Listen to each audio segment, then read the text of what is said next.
Bismillahirrahmanirrahim. Assalamualaikum warahmatullahi wabarakatuh. Alhamdulillah, sholatu wassalamu ala rasulillah wa ala alihi wa sahbihi wa mawalah. Asyhadu an la ilaha illallah wa asyhadu anna muhammadan abduhu wa rasuluh. Allahumma sholli wa sallim ala sayyidina Muhammadin wa ala alihi wa sahbihi ajmain. Sahabat-sahabat yang dimuliakan oleh Allah Subhanahu wa taala, mudah-mudahan Allah memberikan selalu hidayah serta taufiknya kepada kita semuanya. Kita semua dilindungi oleh Allah, kemudian mudah-mudahan kita disehatkan lahir batin kita, dan mudah-mudahan rumah tangga kita diharmoniskan, anak-anak kita dijaga oleh Allah, orang tua kita dijaga oleh Allah Subhanahu wa taala, dan kita yang punya masalah mudah-mudahan dilunaskan, diselesaikan masalah-masalahnya, hutang-hutang kita, amin ya Allah ya rabbal alamin. Sehingga kita bisa mengenal Allah Subhanahu wa taala dan bisa mengumpulkan pahala demi pahala untuk bekal kita. Dan juga kita bisa mencari bekal untuk dunia kita dan juga untuk akhirat kita. Pada malam hari ini mari ajak teman-teman kita hadir di majelis ilmu ini, walaupun online, mudah-mudahan tidak mengurangi pahala dari Allah Subhanahu wa taala. Untuk menunggu teman-teman, mari kita sholawat. Dengan sholawat ini mudah-mudahan Allah Subhanahu wa taala memberikan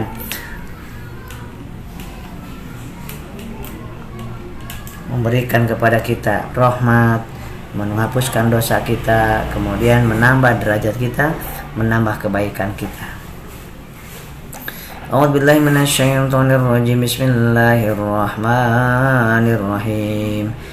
Inna Allah malaikatahu yusholluna 'alan nabi ya ayyuhalladzina amanu shollu 'alaihi wa sallimu taslima.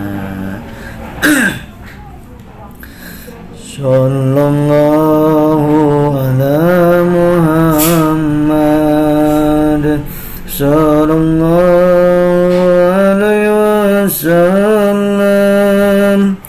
Sallallahu ala Muhammad sallallahu alaihi wasallam.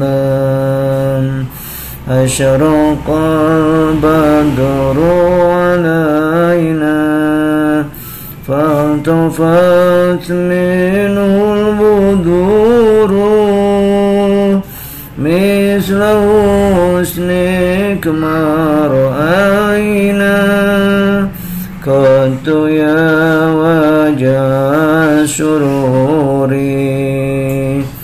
Anta syamsun anta badrun anta nurun fawqa nuri anta iksiru wa ghanni anta misbahu suduri. Ya Habibi ya Muhammad ya arusal khafiqaini ya muayyad ya mumajjad ya imam al-qiblataini. Allahumma sholli wa sallim wa barik ala sayyidina Muhammadin wa ala alihi washabihi ajmain. Malam ini kita akan membacakan kitab Bidayatul Hidayah. Sahabat-sahabat yang dimuliakan oleh Allah Subhanahu wa taala, bab sekarang adalah bab tentang amal ketaatan dan ibadah. Ini penting sekali dalam kehidupan kita menjelang berjumpa dengan Allah. Lambat atau cepat kita akan berjumpa dengan Allah, kita akan dimasukkan ke surganya oleh Allah Subhanahu wa taala. Itu janji Allah. Ketahuilah bahwa sesungguhnya perintah-perintah Allah Subhanahu wa taala terbagi menjadi dua. Yang pertama yang wajib, yang kedua sunnah.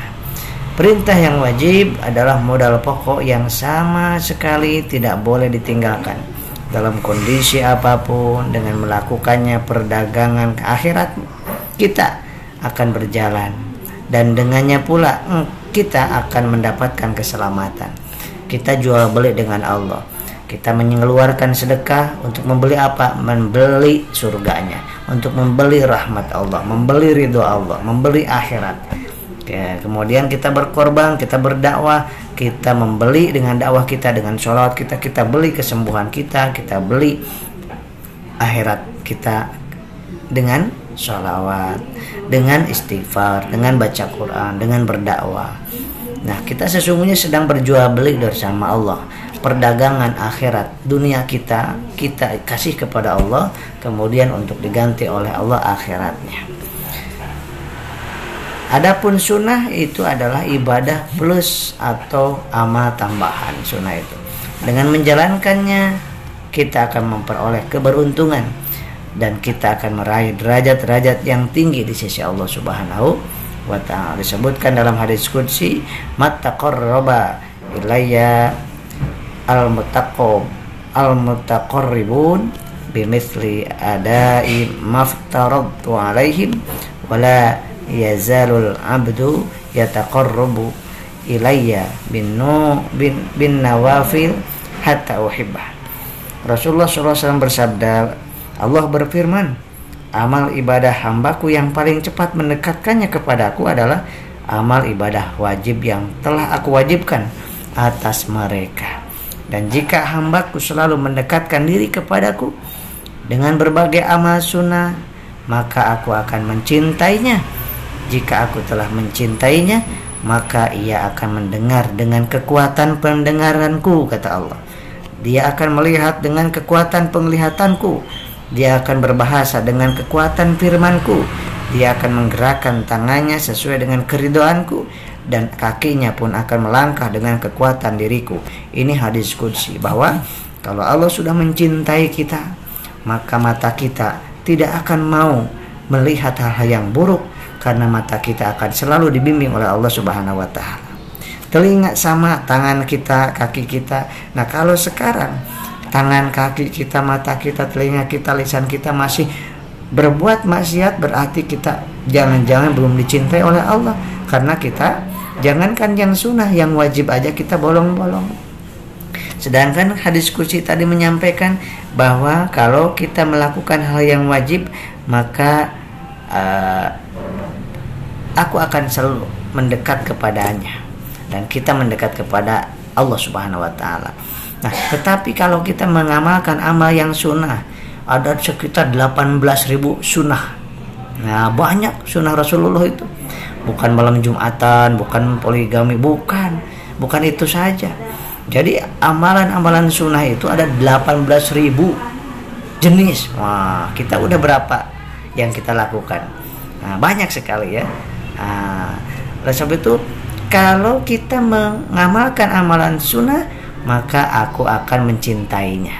Jika Allah mencintai kita, maka Dia akan mendengarnya. Kita akan mendengarnya dengan pendengaran Allah. Maksudnya kita akan dibimbing oleh Allah. Pendengaran kita nggak mau mendengar yang buruk-buruk.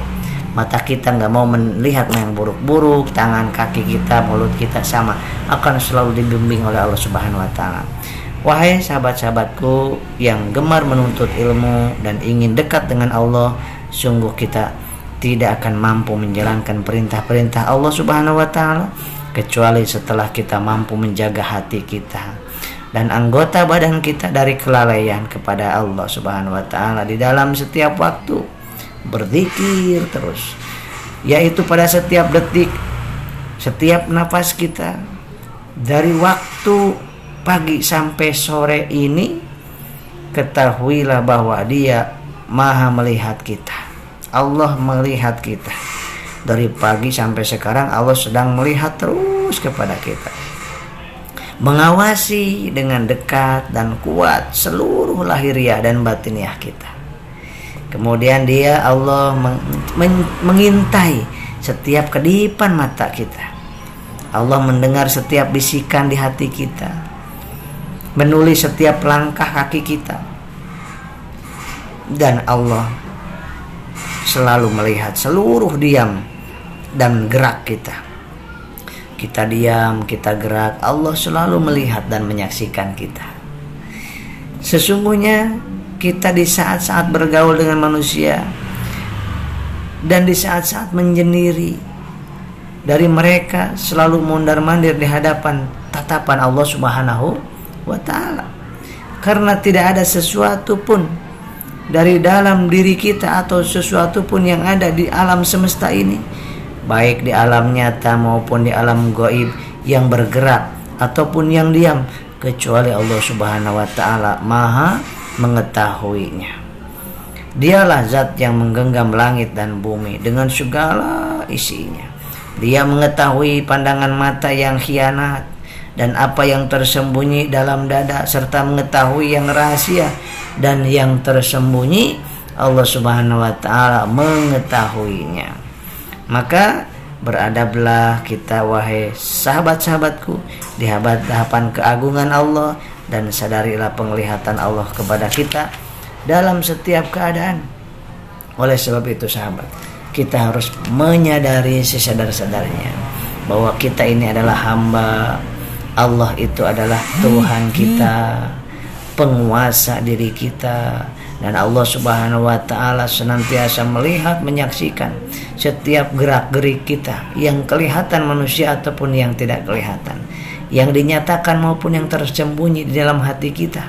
Allah tahu, Allah faham, sehingga tidak ada celah bagi kita untuk bersembunyi dari Allah, karena Allah sangat nyata kepada kita. Sahabat-sahabat yang dimuliakan Allah Subhanahu wa ta'ala, bahwa ketika kita ingin merasakan tenang, tentram, bahagia, merasalah, yuk kita merasakan, selalu dilihat, disaksikan, didengar, dicatat, ditulis oleh Allah Azza wa Jalla. Nah, ketika kita sudah merasakan Allah melihat kita, menyaksikan Allah, mengetahui kita, apapun yang kita lakukan, yang kita tulis, yang kita bersihkan dalam hati, Allah tahu. Nah, kadang dan lebih sering yang terjadi bukan yang kita ucapkan, yang kita rasakan dalam hati. Aduh, jangan-jangan ini macet. Nah, dalam hati kita, padahal mulut kita, ya Allah jangan macet, tapi hati kita, jangan-jangan macet nih. Nah, yang dikabulkan oleh Allah adalah di dalam hati kita, macet. Loh, jangan-jangan ini nanti nggak laku dagangan saya. Ya Allah, hari ini mudah-mudahan laku dagangan saya. Tapi hati kecil kita dalam hatinya, jangan-jangan nggak laku. Nah, yang diijabah yang di dalam hati kita kebanyakan. Anna inda dzanni abdi bihi. Aku bagaimana prasangka hambaku terhadapku. Prasangka itu bukan di mulut, di sini, di hati kita. Ya Allah, berikan suami saya yang baik, yang soleh, istri yang soleha, yang taat dalam hati. Dulu juga nggak membangkang, gimana mau taat, gimana mau baik, nggak mungkin lah baik. Doh, yang diijabah di sini kata kita nggak mungkin, kata Allah oke, aku kabulkan. Yang diijabah bukan yang di sini, tapi yang di sini. Kenapa? Karena kalau yang diijabah, yang doa yang dari lisan, kenapa? Gimana orang yang nggak bisa bicara, tapi hatinya berdoa dalam hatinya, maka yang diijabah adalah yang dalam hati kita. Hati-hati. Kita sedang sakit, kemudian kita berobat ke sana kemari. Ya Allah, sembuhkan hamba. Ya Allah, sembuhkan hamba. Ya Allah, sembuhkan hamba. Dalam hati, kayaknya nggak sembuh ini. Nggak yakin saya sembuh. Nah, yang diijabah yang dalam hati kita. Percaya atau tidak, silahkan renungkan, silahkan ingat-ingat, betul gak? Karena anda inda dzanni abdi bi, dan kata hukum dari ilmu psikologi hipnoterapi juga sama, bahwa apa yang dirasakan, yang dibayangkan, yang ada di pikiran bawah sadar kita, itulah yang akan terjadi, bukan yang dari mulut kita. Kalau di dalam bawah sadar kita A, di sini A akan terjadi. Kalau di alam bawah sadar B, di sini A, yang terjadi yang B, bukan yang A. Itu ilmiah. Nah, secara tauhid pun sama. Ana inda dzanni abdi bi, dzanni. Nah, itu prasangka di dalam hati, prasangka itu. Hati itu dalam bahasa ilmiahnya adalah pikiran bawah sadar.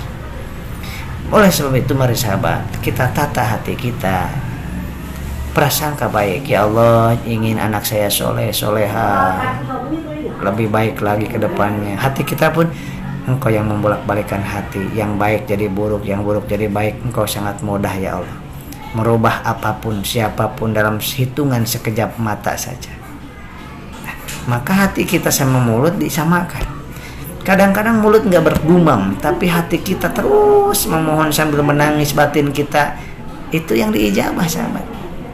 Apalagi nangisnya betul-betul tetesan air matanya ada, itu bakal diijabah. Apalagi nangisnya mintanya di sepertiga malam terakhir, itu lebih banyak diijabahnya oleh Allah Subhanahu wa Ta'ala. Maka sahabat-sahabat, mari kita saling mengingatkan dalam ketaatan kepada Allah yang wajibnya kita lakukan, yang sunnahnya kita mencoba sedikit-sedikit kita lakukan. 18.000 sunnah ya, dari mulai bangun tidur sampai tidur lagi, masuk WC, masuk kamar, masuk rumah, keluar rumah, itu ada sunnahnya. Naik kendaraan ada sunnahnya, makan ada sunnahnya, minum ada sunnahnya, pakai pakaian ada sunnahnya, kemudian bercermin ada sunnahnya. Bayangkan 18.000. Nah, kita tahunya sunnah itu jenggot doang, celana cingkrang doang, itu aja sunnahnya. Kunut itu aja yang diobrak-abrik. Padahal ada 18.000 sunnah Rasulullah SAW. Sunnah itu apa yang dilakukan, yang kedua apa yang dikatakan, yang ketiga tidak dikatakan, tidak dilakukan, tapi diiyahin, didiamkan oleh Rasul. Itu pun sunnah. Jadi sunnah itu bukan sekedar, sunnah itu adalah sesuatu yang dilakukan oleh Rasul, yang tidak dilakukan bid'ah. Bukan. Sunnah itu ada 3. Sunnah itu yang dilakukan oleh Rasul, yang kedua yang diucapkan, yang ketiga tidak dilakukan, tidak diucapkan, tapi dilakukan oleh para sahabat, tapi diiyahin oleh Rasulullah. Rasulullah nggak melakukan, nggak menyuruh, tapi begitu sahabat melakukannya tidak dilarang, itu pun sunnah. Jadi jangan berdebat masalah sunnah dan bid'ah lah. Bingung, pusing, biarin Allah dan Rasulnya yang menilai kita. Tugas kita saling mengingatkan. Selama la ilaha illallah, kita bersatu. Selama kiblatnya adalah ke Ka'bah, kita bersatu. Selama Al-Qur'annya itu adalah Al-Qur'an, maka kita bersatu. Rukun imannya 6, rukun Islamnya 5, kita tetap bersatu. Beda pendapat biarkan saja, jangan menjadi musuh. Mau kunut gak kunut biarkan, semuanya punya dalil. Yang salah itu gak sholat subuh, ya gak? Nah, jadi sahabat-sahabat, yuk kita perbaiki amal kita, perbaiki iman kita, perbaiki akhirat kita, perbaiki dunia kita, perbaiki rumah tangga kita, perbaiki hati kita. Karena hati ini adalah pemerintahan dalam diri kita. Presidennya dalam diri kita adalah hati kita. Kalau hatinya busuk, maka seluruhnya aktivitas matanya busuk, telinganya busuk, kemudian aktivitas tangan dan kakinya busuk, kata-kata yang keluar adalah busuk, pikiran yang dipikirkan adalah busuk. Maka yang diperbaiki adalah apa? Yang diperbaiki adalah hati kita, qalbu kita. Ala wahyal qalbu. Camkan kata Rasulullah, ada segumpal darah, segumpal daging. Kalau segumpal darah daging itu baik-baik seluruh tubuhnya, kalau buruk-buruk seluruh tubuhnya. Ala wahyal qalb, dan itu adalah hati kita. Nah, sahabat-sahabat yang dimuliakan Allah Subhanahu wa Ta'ala, sunnah Rasulullah SAW kita belajar dari mazhab yang mazhab yang 4. Kita belajar dari para ulama ahli-ahlinya. Ada ulama ahli tauhid, ada ulama ahli fikih, ada ulama ahli ahli tentang sejarah Rasul, ya, sejarah para nabi, sejarah Islam. Ada ulama khusus tentang memperdalam tentang kehidupan sesudah kehidupan, ya kan? Kiai Haji Ustadz Zulkifli Muhammad Zulkifli Ali misalkan, atau ustadz yang lainnya. Nah, banyak. Kalau belajar fikih, belajar dari ahli fikih yang menguasai 4 mazhab. Jangan satu mazhab terus yang lainnya nanti disalah-salahin. Ya, kamu bid'ah, saya sunnah sendiri, kamu neraka, aku ke surga. Nah, nggak berani. Kalau orang mengenal Allah nggak akan berani ngomong gitu, sahabat. Walaupun dia sudah merasa sunnah, nggak berani mencaci maki orang. Karena wa'tasimu bihablillahi jami'a wala tafarraqu. Berpegang teguhlah kepada tali Allah. Apa? Al-Quran dan As-Sunnah. Wala tafarraqu, jangan bercerai-berai. Kalau kita bercerai-berai, mudah digulingkan oleh musuh, mudah dikalahkan oleh musuh. Nah, kita harus bersatu dalam kalimat la ilaha illallah, bersatu dalam kalimat sallallahu ala Muhammad. Udah itu aja. Jadi selama dia syahadatnya sama, itu saudara kita. Aku bersaudara denganmu dengan kasih sayang, kelembutan. Kita dakwah itu dengan kelembutan, dirangkul bukan dipukul. Kalau misalkan sedikit-sedikit dibid'ahin, dikafirkan, ya orang yang udah di-Islam pada keluar nanti, kasihan, pada murtad, kita yang dosa nanti. Nah, ya dulu yang dari luar masuk ke dalam. Nah sekarang karena kita main bid'ah, neraka, finar. Nah yang di dalam malah pada keluar murtad, yang dosa siapa? Kita. Nah kita belum bisa menjadi contoh yang baik. Padahal Rasulullah SAW diutus oleh Allah Subhanahu Wa Taala ke alam dunia ini untuk menyempurnakan akhlak manusia. Nah mari kita mengikuti Rasulullah SAW. Cara senyumnya, tidak ada yang bertemu dengan Rasul yang tidak mendapatkan senyuman Rasul. Bayangkan, Rasul dengan siapa aja senyum. Satu. Yang kedua, tidak ada yang bertemu dengan Rasul kecuali langsung jatuh cinta kepada Rasulullah. Kalau ketus, bengis Rasulullah waktu nyebarin Islam, mana mungkin Islam bisa sampai ke kita sekarang. Subhanallah. Nah, sahabat-sahabat yang dimuliakan Allah Subhanahu Wa Taala, saya sedang masuk di klinik ini ya. Pasien sudah banyak, mohon maaf saya nggak bisa banyak panjang. Cukup 15 menit kira-kira tadi ya, udah 15 menit. Mudah-mudahan kita semuanya diistiqomahkan. Mohon maaf tidak dibaca satu persatu karena sedang jaga dinas di satu klinik.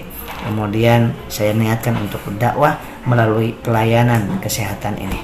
Siapapun yang datang duduk di kursi ini, di tempat tidur ini, saya ingatkan kepada Allah Subhanahu Wa Taala sambil mengingatkan diri saya bahwa sakit itu saya pegang sambil saya tensi, bacakan Al-Fatihah, sambil saya periksa bacakan sholawat, bacakan istighfar, sambil ingatkan kepada Allah, baca bismillah, selalu seperti itu sekitar 18 tahun. Mudah-mudahan dengan seperti itu orang yang datang ke sini jadi ingat ke Allah.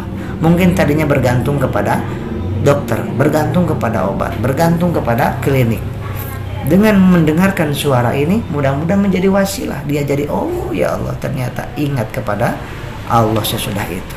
Nah, itulah sahabat-sahabat, profesi apapun kita jadikan untuk ladang, untuk mengenalkan Allah kepada siapapun yang bertemu dengan kita. Insya Allah. Demikian, mohon maaf lahir dan batin. Assalamualaikum warahmatullahi wabarakatuh.